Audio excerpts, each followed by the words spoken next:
समाचार.com लाई चाहिँ म तपाईँले उद्योगबाट यहाँलाई चाहिँ यस तपाईँको वालीको चाहिँ यहाँलाई स्वागत छ र यो समाचार हेर्नु सम्पूर्ण दर्शकहरूलाई माघको 14बाट 25 गतेसम्म जुन हुने वाली नव महोत्सव छ यहाँहरूलाई एकपटक वालीको मेला अवलोकन गर्न अनुरोध गर्छु र सँगै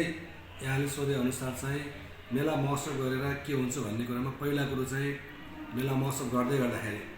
हामी स्थानीय उत्पादनलाई जोड दिन्छौँ। स्थानीय उत्पादनलाई तपाईको चाहिँ हामी फ्रीमा स्टल दिएर कृषिका भयो, घरेलुका भयो, हस्तकलाका भयो,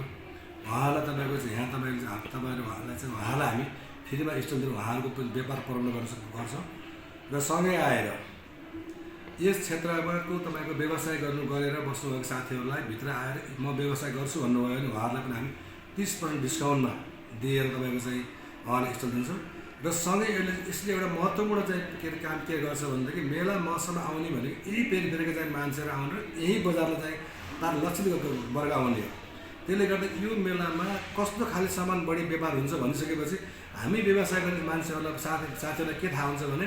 मेला महोत्सवमा आउने ग्राहक नै हाम्रो ग्राहक भएको हुँदैन। उहाँहरूको तपाईँको रुचि के हो भन्ने हाम्रो थाहा भइसकेपछि सोही अनुसार हामी तपाईँको चाहिँ उहाँहरूलाई तपाईँको चाहिँ माल ल्याएर राख्न सक्छौँ। र अर्को कुरो के छ भन्दा तपाईँको वालिङ उद्योगबाट चाहिँ गर्ने चाहिएको मेला भनेको लगभग नेपालमै गर्ने मध्येको यसले के छ भने वालिङको आफ्नो पहिचानलाई अगाडि बढाएको छ। त्यसले गर्दाखेरि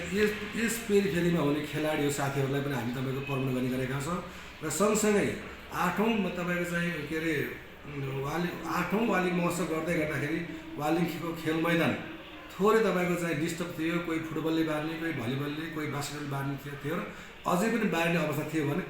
यसलाई तपाईँको वालिङकै नमुना हो, वालिङले इलेक्ट्रोनिकल रूपमा विकास गर्नुपर्छ भन्ने के उद्देश्य राखेर विभिन्न भेला छलफल गरेर सम्पूर्ण सरकारलाई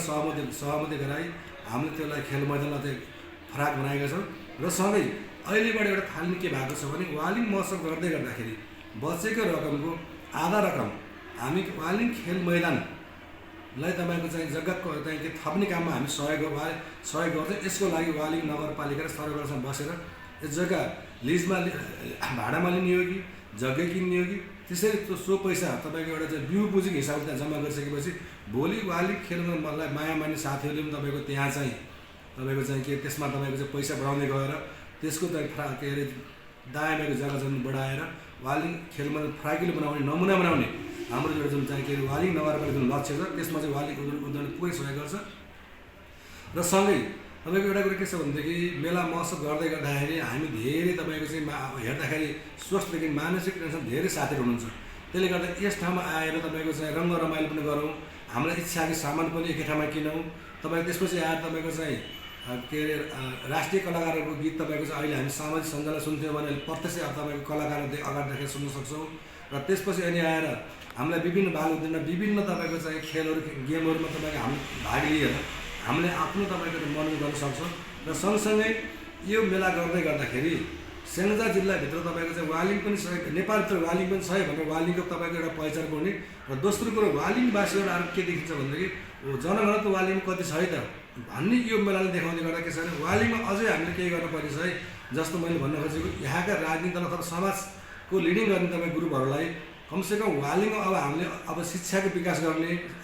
त्यसपछि अनि स्वास्थ्यको तपाईँको चाहिँ के अरे अलिक सुविधा बढाउने भनेदेखि अझै पनि वालिङमा मान्छे पढ्ने लागेको छ, वालिङमा तपाईँको चाहिँ के अरे जनघनत्व बढी छ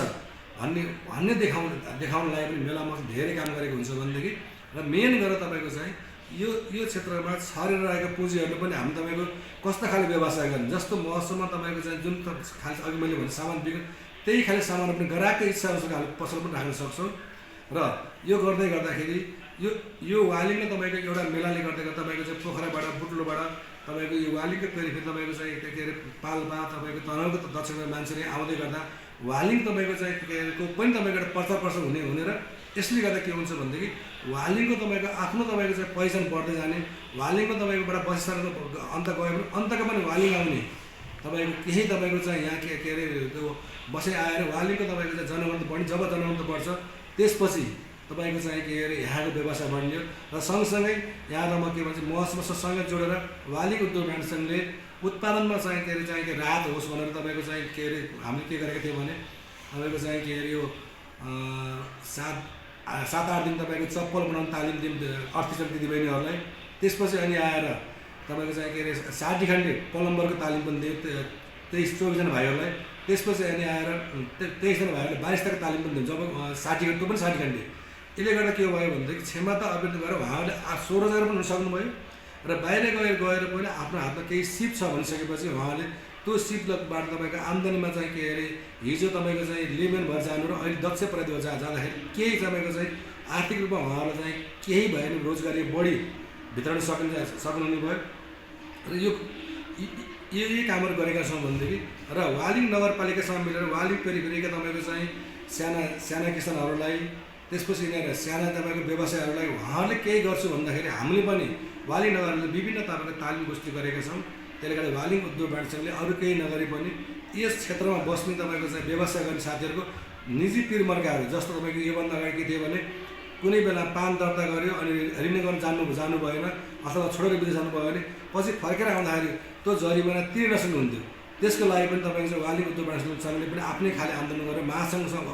नेपाल उद्योग वाणिज्य महासङ्घसँग तपाईँको समग्र सहकार्य गरेर त्यसमा तपाईँको जरिमाना छुट र तपाईँको चाहिँ शुल्कमा लाग्ने बनाएर तपाईँको हिजो यदि 60 साल पान दर्ता गरेर छोडेको थियो उहाँको 1.5 लाख खर्च हुन्थ्यो नि त्यो पछि गर्दा 20-25 हजार 15-20 हजार उहाँले छुट पाउनुभयो। अहिले सँगसँगै अब यो तपाईँको घरहरू पनि त्यस्तै भइरहेको छ। घर दर्ता गरेर घर दर्ता गर्नुभयो पछि घर रिन्यू गर्नु भएको छैन भने ती साथीहरू तपाईँको यदि 60-62 सालमा घर दर्ता गरेर रिन्यू नगरेको भने अहिले जानुभयो भने केही नभने 1 लाख सवा लाख जरिमाना लाग्छ। यदि त्यसमा पनि तपाईँको चाहिँ घर रिन्यू शुल्क लाग्ने त जरिमाना छुट भयो भनेदेखि यसमा पनि उहाँहरू धेरै दिने भने 5-6 हजार। यसको लागि पनि हामी चाहिँ के अहिले घर रिन्यू प्रदेश सरकारले गर्ने हो। प्रदेश सरकारसँग लबी गरिरहेका छ। यही सरकार रह्यो भने अब आउनु तपाईँको चाहिँ के अरे जेठको तपाईँको चाहिँ उहाँहरूले उसमा चाहिँ के अरे बजेट भाषणमा चाहिँ हामी यसलाई राखेर रात निकालेर छुट दिन्छौँ भन्ने मुख्यमन्त्रीले आश्वासन दिनुभएको छ। त्यसले गर्दाखेरि तपाईँको चाहिँ एकदम लगाइरहेको छ भने सँगसँगै मेला महोत्सव गर्दै गर्दाखेरि हामीलाई तपाईँको चाहिँ खेल मैदानले मात्र नपुग्दाखेरि हामी यहाँ नजिकै रहनुभएको खेतीको तपाईँको चाहिँ ठुलो पाण्डेसँग परेर ठुलो जग्गा त्यो लगभग 24-25 रोपनी जग्गा हामीले भाडा लिनुपर्ने हुन्छ र उहाँहरूसँग तपाईँ खेतीको लागि खेतीको दाम दिएर जग्गा लिजमा लिएका छन्। म उहाँहरूलाई व्यक्तिगत रूपमा के भन्छु भनेदेखि यसरी उहाँहरूले हामीलाई महोत्सव गर्न लागि जग्गा दिएर सहयोग गर्नु यसको लागि वालिङ उद्योग वाणिज्य उहाँहरूको सधैँभरि ऋण रहेको उहाँहरू सधैँ नमन गर्ने छ र मैले पनि तपाईँको उहाँहरू सधैँ सम्मानको दृष्टिले के अरे हेर्ने गरिरहेको छु। त्यसले गर्दा उहाँहरू धेरै सम्मान छ र सँगै आएर तपाईँको अलिकति